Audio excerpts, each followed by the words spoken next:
Hi guys, so finally I'm going to get to my last book review and I'll be all caught up with you guys, which is Everything Everything by Nicola Yoon. I got this from a fellow bookstagrammer. She sold it to me, and I honestly, this is another one where I thought I wasn't going to enjoy it, but it really surprised me. And I'll go ahead.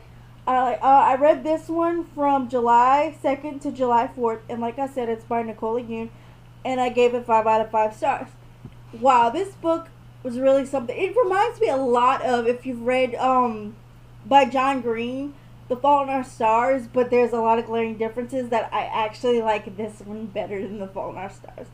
That might be an unpopular opinion, but I'm going to go and explain my feelings about it. So, first of all, the plot is you have the character of God, I forgot the main character's name already. What was her name? That's horrible. Wait, let me check. Um, it doesn't say. Oh, Maddie. Madeline is her name. Sorry about that, guys. So here's the interesting thing about Maddie.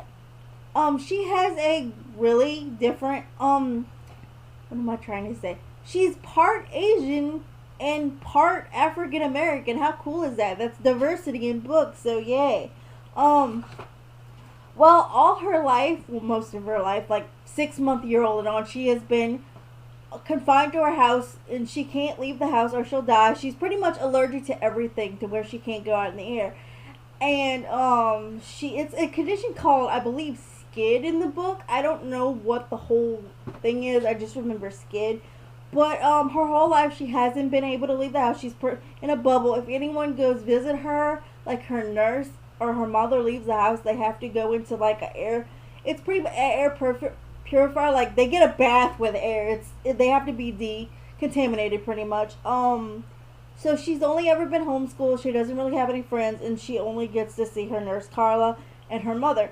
I didn't, like I said, I didn't think of this much at first because the whole plot is she's living in that little bubble. A new guy moves in next door, and they kind of fall in love, and he's kind of like the Augustus of the book, but he's actually better than Augustus, and people might hate me for that, but I liked him better.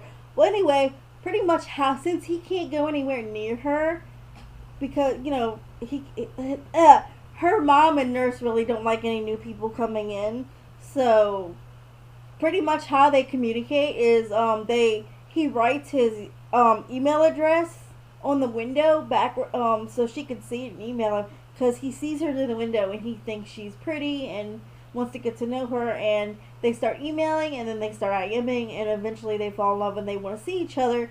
So once the nurse Carla finds out that they've fallen for each other, she's like, okay, maybe he can come this one time. We won't tell your mom. We'll do it while she's not here. Because her mom is a doctor and works at a hospital when she's not taking care of her daughter. And, so that goes on, and they're not supposed, he can't touch her, even if he's decontaminated, he can't touch her. The nurse says, like, you can't touch her.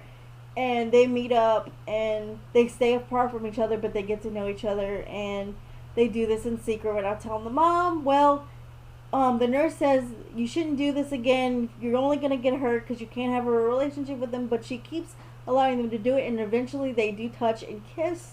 And but once the mom finds out, things get bad. And really, with the whole comparison to Ollie and Augustus, it's Ollie wants to be with her even though she's sick.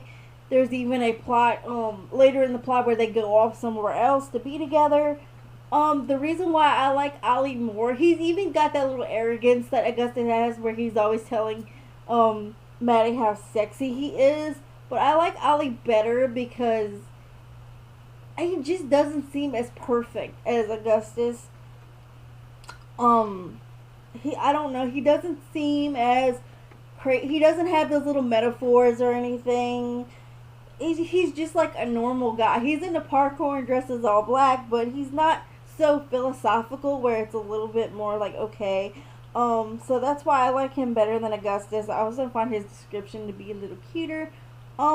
He does have a bad family life though. That's a subplot. So I mean, he's not happy-go-lucky like Augustus. He understands that the world is a dark place.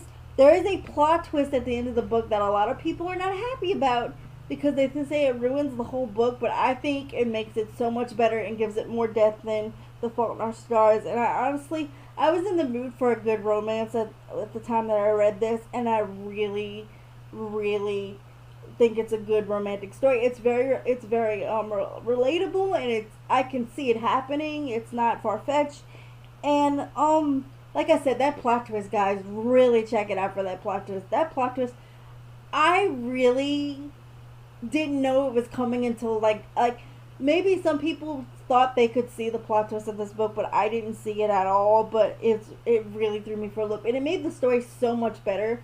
So I highly recommend Everything by Nicola Yoon. I gave it 5 out of 5 stars. And as for anything else, right now I'm reading Leaving Las Vegas on my Kindle, and it's really long-winded and drawn out. So it might be a while before I have another book review up, but I'll try and get that up as soon as I can. For beauty reviews, I don't really have anything to give y'all except for the mask demos or something like that. And I might do one later this week because I plan to use one of the masks before I go to Summerland, which I told you guys in another video that I got tickets to Summerland to go see Everclear, Sponge, Lit, and Sugar Ray, and that's actually this Sunday, and I'm super excited about that. So who knows, I might film something for that or have pictures to show you guys, but that should be fun. And I guess that's about it, and I'll see you guys next time.